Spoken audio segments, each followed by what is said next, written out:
Continuamos ahora con Ana Fernández Borsot, del Observatorio del Derecho de la Ciudad Región Patagonia y de la Comunidad Federal Inquilina y No Propietaria. Tiene el uso de la palabra. Adelante, Ana.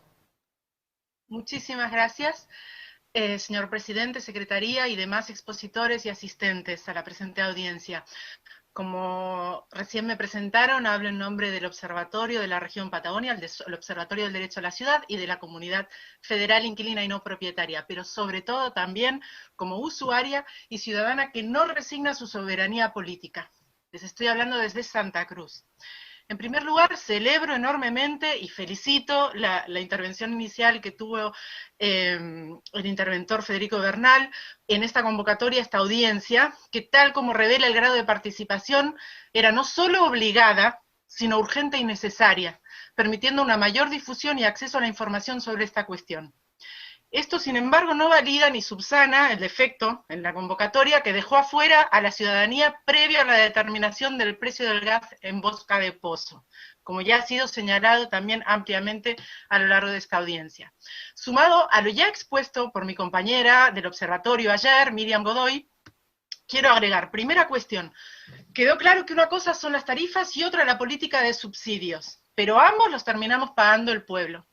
Por ello necesitamos establecer primeramente un régimen de tarifa diferenciada acorde a los principios de asequibilidad por un lado y de rentabilidad razonable por otro, y después discutir también cómo se procede con el régimen de subsidios, evitando una transferencia de recursos públicos para una rentabilidad injustificada o una concentración económica en las empresas grandes del sector.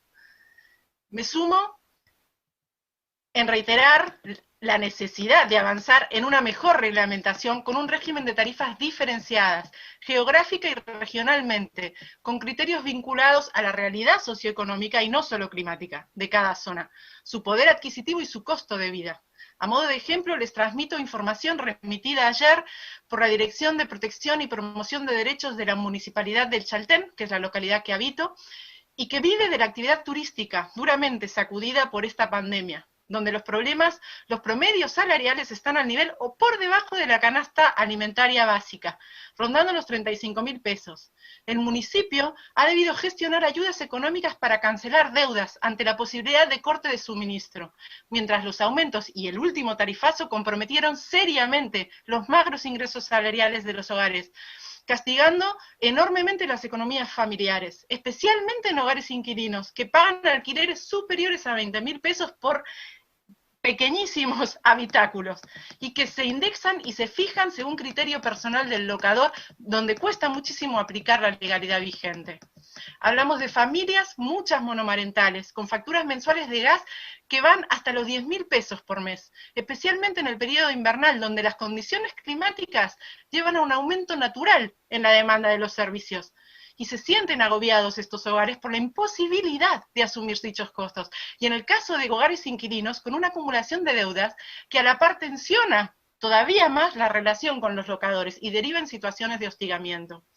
Ocurre también que las familias inician un plan de pagos porque su interés genuino es cumplir con el costo del servicio, porque eso tiene que ver con la dignidad, señores, pero les resulta impracticable cumplir con lo pactado. Esto hay que reverlo, esto no puede seguir así. La Oficina de Niñez y Adolescencia ha acompañado a familias con niñas en situaciones límites de vulneración de derechos, y ello por un fuerte compromiso económico vinculado directamente a la imposibilidad de pago de los servicios.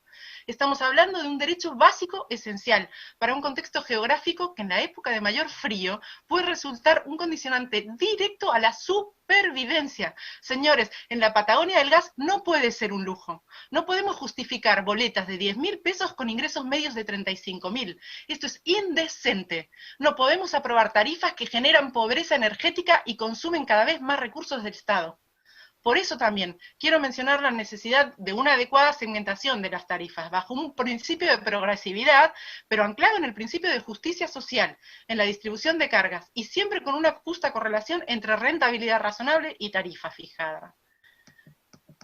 Agrego la necesidad de la transparencia y la accesibilidad en la aplicación de la tarifa social, Necesitamos que se fortalezcan los canales de información a las usuarias y la tramitación con una mirada federal. Escuchamos hace un ratito a esta persona con dos entendidos hijas discapacitadas que tenía problemas, no sabía cómo acceder a la tarifa social. Esto tiene que terminar. Faciliten los trámites, faciliten la información y el acceso a la tarifa social por parte de los sectores más vulnerables que la necesitan. Y necesitamos también, más que nunca hoy, una tarifa social inquilina. Los hogares inquilinos de este país hoy nos encontramos en un estado de emergencia habitacional, con subas de precios inasumibles, hostigamientos y teniendo que renunciar a derechos tan básicos como alimentos para pagar el alquiler. Un hogar inquilino no puede hoy asumir el mismo monto tarifario que un hogar sin carga económica para asegurar la tenencia de su vivienda. Esta realidad debe no solo incluirse en la determinación de las tarifas, sino también en la implementación de procesos que faciliten y agilicen los trámites para el acceso a esta tarifa para todos los hogares inquilinos del país.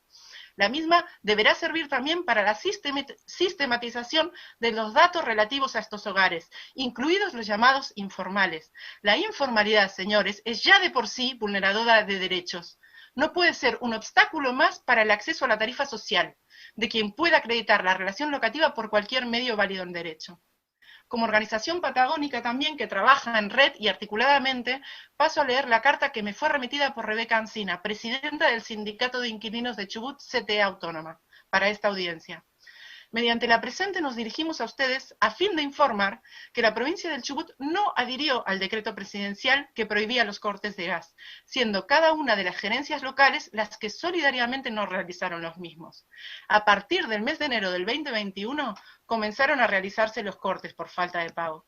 Debemos mencionar que son las familias trabajadoras, inquilinas chubutenses, que realizan contrataciones informales de alquiler y que son los barrios de los trabajadores los que no acceden al servicio de gas por red, así como las zonas de trabajadores rurales, siendo estos los sectores que deben utilizar las garrafas de costos excesivos y fuera de los parámetros del precio del gas en red.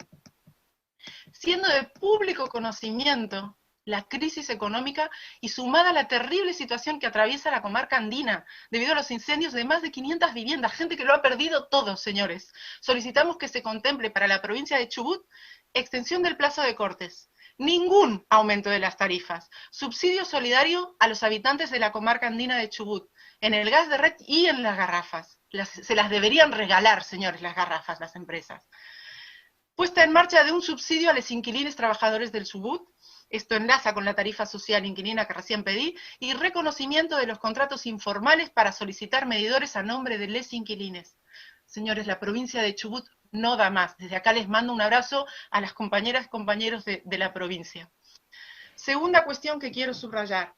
Sin mecanismos de control y de acceso a la información no hay garantía del derecho. Elaboren una propuesta integral que asegure la rendición de cuentas de las empresas y los efectivos mecanismos de control y auditoría, tanto de análisis de costos como de monitoreo de las inversiones obligatorias. Y aquí quiero adherir a lo expuesto por el señor Leo Vilauski, de la Asociación Civil de Empresas Nacionales para el Desarrollo Argentino.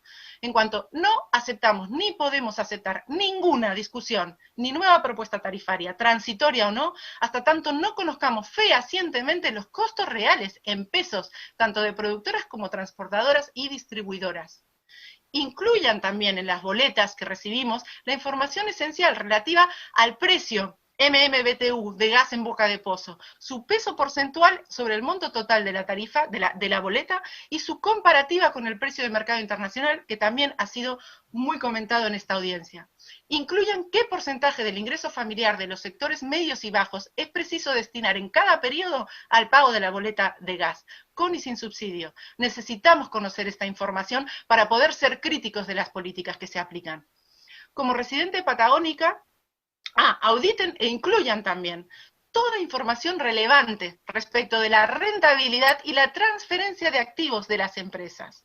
Como referente patagónica, debo expresar mi grado de indignación al conocer, a partir de lo expuesto por la diputada María Fernanda Vallejo, que Camusi es una de las 100 protagonistas del último saqueo económico del país.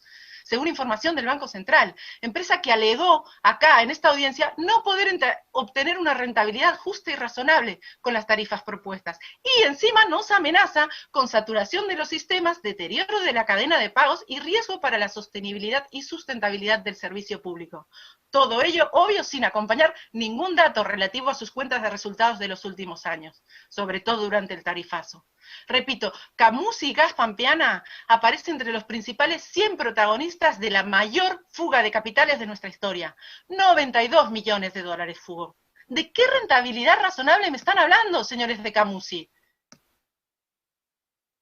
¿De qué riesgo para la sostenibilidad? Y tienen el tupé de venir a llorarnos acá porque se les termina la fiesta del abuso y del expolio. En buena hora, señores, en buena hora, vergüenza. Y se lo digo también en inglés para las cuentas que tienen offshore. Shame on you, no les da la cara. Camusi ni siquiera se tomó la molestia de cumplir con lo exigido en cuanto a la determinación de tarifas para los usuarios de GLP, que tras su intervención seguimos sin conocer de forma precisa qué aumento porcentual supondría en el monto final de las boletas a pagar por estos usuarios. Queremos que se tomen todas las medidas de control y capacitación para dar una información clara y veraz y precisa sobre estas tarifas. En este punto me hago eco de las palabras expresadas por el señor Alfredo Milton Canale, de la Federación Neuquina de Bomberos Voluntarios, con quien me solidarizo y a quien voy a citar textualmente. Desconocemos el criterio que se toma para fijar el monto final, y preguntas y nadie te da una respuesta acorde. Esto es exactamente lo que vivimos en el Chaltén el pasado invierno, cuando recibimos boletas con incremento del monto que superaba el 100% sobre el periodo anterior. Y esto en plena pandemia, en el mes de julio, en el momento más dramático, con temperaturas gélidas que superaron además récords de la última década. Esto tiene que dejar de suceder. Y en este sentido quiero reconocer, sí, expresamente y agradecer a la delegación regional del ente y a la señora Sandra Karina Babino por su asistencia en la tramitación y seguimiento del reclamo que oportunamente presentamos. Debemos seguir trabajando a futuro para corregir estas vulneraciones de derechos en la información relativa a tarifas y aumentos. En definitiva, señores, es la información clara solicitada. Y por último, última cuestión, para hablar de tarifas necesitamos hablar de precios, de desdolarización y de la verdad del mercado. Poco puedo agregar a la excelente exposición realizada por el señor interventor, a la cual adherimos y aplaudimos de pie, gracias, en cuanto coloca y defiende el acceso a la energía como derecho humano y reconocido constitucionalmente. Y a cuya disertación vengo a agregarle la cita de un poeta español, Antonio Machado, que reza así: todo necio confunde valor y precio. Es hora de hablar de ese valor del gas como derecho humano y que debemos medir no solo con criterios de costo y rentabilidad, sino en calidad de vida, en justicia social y ambiental, dignidad humana, pero también en sostenibilidad y responsabilidad económica y social para esta generación y las venideras. Señor interventor, señor presidente y señor ministro de Economía, decir que el precio del gas puede negociarse libremente se contrapone no solo con la realidad, sino con lo también expuesto por el señor Bernard sobre el precio justo y su cita de Aristóteles, en cuanto que ni la necesidad ni el deseo deben fijar el precio. Lo cierto, lo real, es que lo que ha ocurrido aquí no es una libre fijación del precio del gas, sino, digámoslo bien clarito, una correlación de fuerzas y una puja distributiva entre quienes tienen el poder económico concentrado y quienes tienen delegado el poder y la soberanía política de sus pueblos. Y a veces, como lo demuestra la estafa del último tarifazo, una alianza perversa entre ambos, poder político y poder económico contra su pueblo. Ya termino. ¿Qué precio libre, mucho menos justo, podemos pactar usuarias y consumidores cautivos de un mercado oligopólico donde se incumple uno de los elementos esenciales de las leyes del libre mercado, como es la posibilidad de sustitución? Y precisamente por eso se impone el deber de regular el precio, incluyendo canales de participación ciudadana como ordenó el fallo CEPIS, y conforme a los criterios y mandatos constitucionales que, conviene recordarlo, nos rigen a todos, no solo al gobierno y las instituciones, también a las empresas productoras y proveedoras en sus prácticas, porque los recursos naturales que están en el origen de la obtención de esa energía también son un bien colectivo y de imposible sustitución para esta y las generaciones venideras. Señor Aranguren, Les usuarios sabemos muy bien que las grandes empresas no hacen beneficencia. Sencillamente depredan y arrasan con todo, bajo la lógica de la rentabilidad máxima y la mínima inversión, salvo que se les ponga un límite.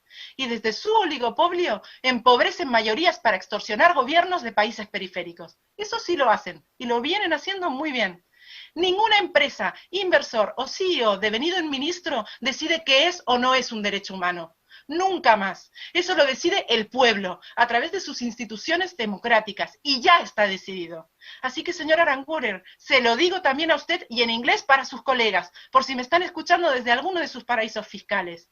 Shame on you, vergüenza, nunca más. En definitiva, no ha habido, en un sentido de soberanía política participativa, libre pacto del precio por parte de la ciudadanía. Y esta es la hora de exigir la responsabilidad social del sector privado, de una buena vez y poniendo límites, como corresponde a la soberanía política y energética de cualquier país, regulando el precio, desdolarizando y desnudando de una vez por todas la mentira del libre pacto cuando se trata de garantizar un derecho humano.